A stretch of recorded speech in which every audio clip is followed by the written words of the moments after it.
Say yes. No, because you brought me back to something, and I usually don't like to go back. What can we think that the thought process was with Gucci having Coach K as his manager after Coach K was with Jeezy when all the conflict went down?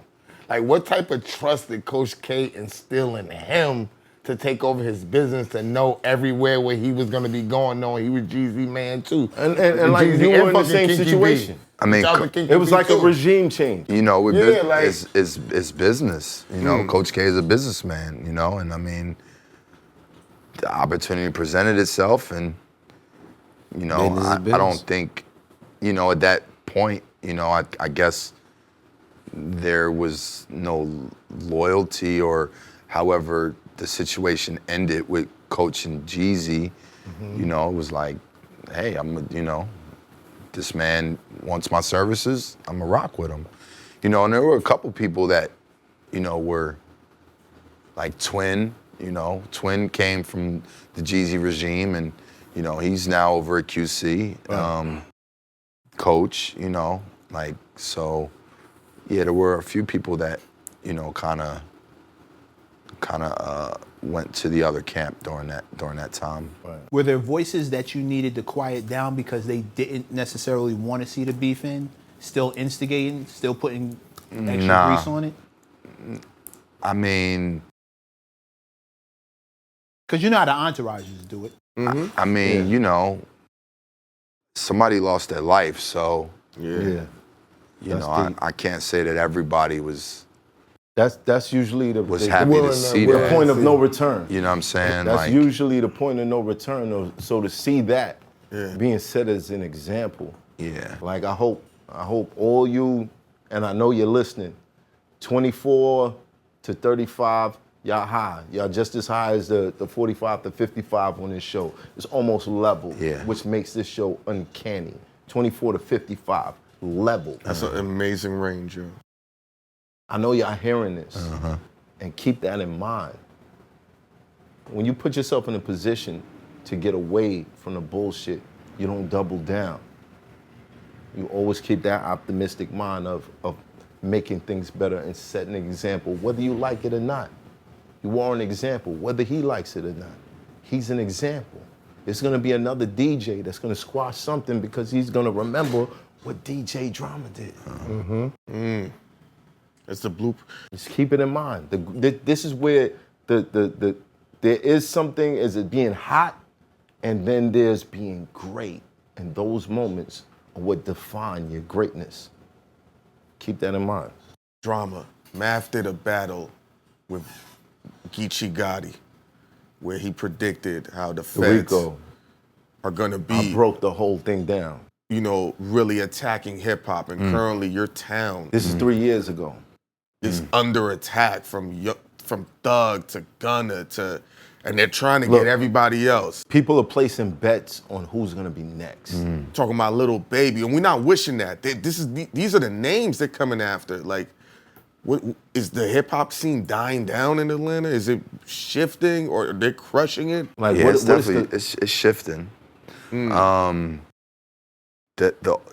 air and the aura of Atlanta is not what it once was. Like, you know, Atlanta has always been known for its camaraderie, for artists working together, for the town being a good time.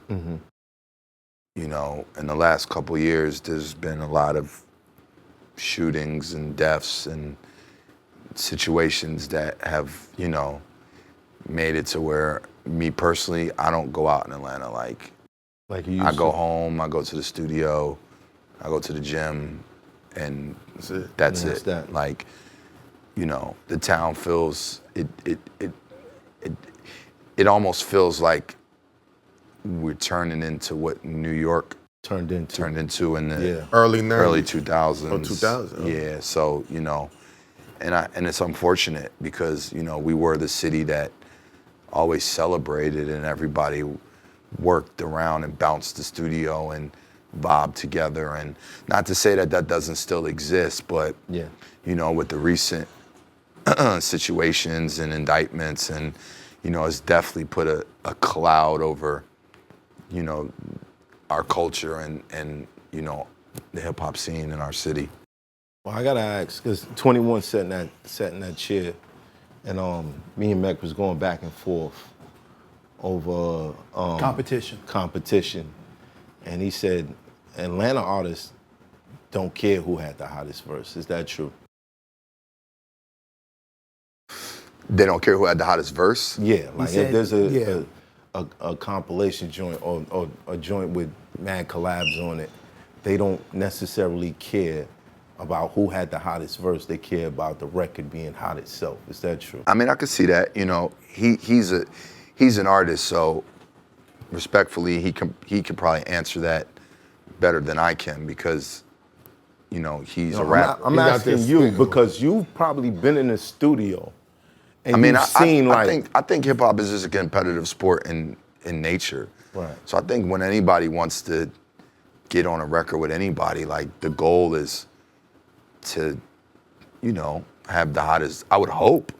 Yeah. You know what I'm saying? I would think, and I would want, because it only makes it that much better if everybody's going for theirs. Right. You know, so I think his answer is an answer of that shows the camaraderie that Atlanta has and shows the love and the type of admiration that artists in Atlanta have for each other. But yeah, I don't think, you know, and again, yeah, absolutely. I think that, you know, they may go in like to make a dope record, but nobody wants to get smoked.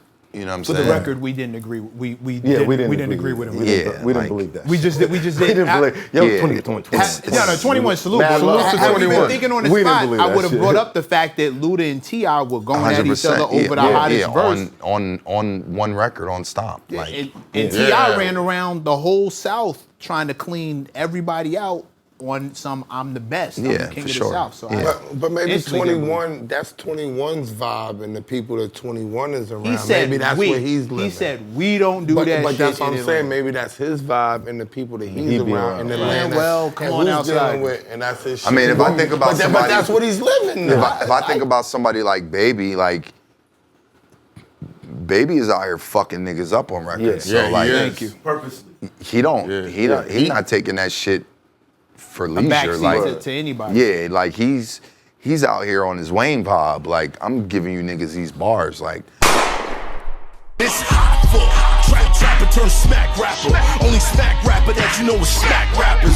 Got bars I can hang with the backpackers. Trap star, I don't hang with the backpackers. I'm in the hood with the work you heard. Making fiends leave earth you heard. Got your baby mama thirst you heard. Feel the flow, nigga, throw it in reverse. This the wave you need to surf you heard.